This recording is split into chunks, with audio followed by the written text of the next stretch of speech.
राधाताई आपल्याकडे पहिल्यांदाच आल्या त्या तुम्हाला सांगतो आणि त्यांच्यासाठी आपलं छोटीशी आपलं पाहुणचार असतं या मग त्यात आपली परंपरा आलेली जुनी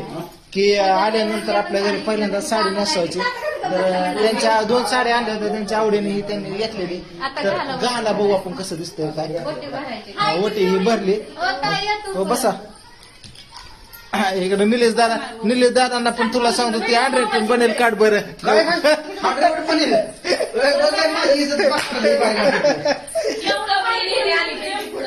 लवकर बसा बरं इकडं पूनमताई बसल्या त्या गावठी पूनम